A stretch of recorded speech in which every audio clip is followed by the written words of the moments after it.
So a few days I talked about how acceptance is not the same as giving up.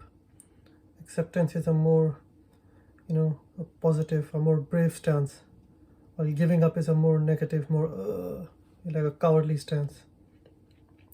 So yesterday I got a great email from Stephen Barnes, who is a famous science fiction author, and he has a great email list, which he talks about self-help and self-growth type of things.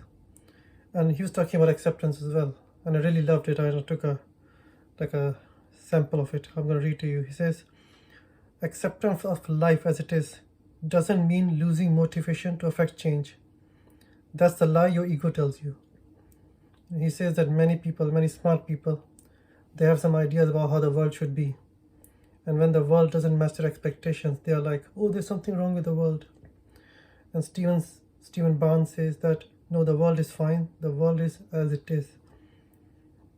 Just because it doesn't meet your expectation doesn't mean the world is wrong. And he gives his example. He says, say you're in the forest and there's a tiger there. You have to accept that there's a tiger there. And you have to accept that tiger can eat you or attack you. Pretending the tiger is a puppy won't make it go away. A tiger here can mean dangers in the world, rude people who attack you, criminals or bad bosses or whatever. Yeah, bad spouses. So he says, if there's a tiger in the jungle, the first thing you have to do is accept that there's a threat to you. Once you accept it, then you can work around it, and you can work with the tiger, you can hunt the tiger, you can try to avoid the tiger. There are many strategies of life. So the first step is accepting that there is the world as it is. It's not trying to put your own mental ideas, your own judgments of how the world should be. You should be like this. Many spiritual people try to pretend the world is all spiritual flowers and lovey-dovey. This is called spiritual bypassing. Maybe I'll create a video on this. So the first thing you have to do is accept the world as it is. And instead of binding you, it actually makes you free, because now you can see, where your strengths and weaknesses are, where the problems are, and you can act around them.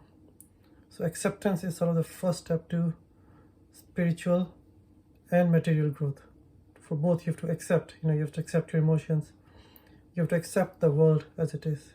It might not be perfect in the way you imagine it in your head, but that doesn't matter. The world is as it is. So first step, accept the world as it is. Accept the dangers, accept the bad feelings, the bad emotions. And then you can work to, try to change it. Let me read the sentence again. I really liked it.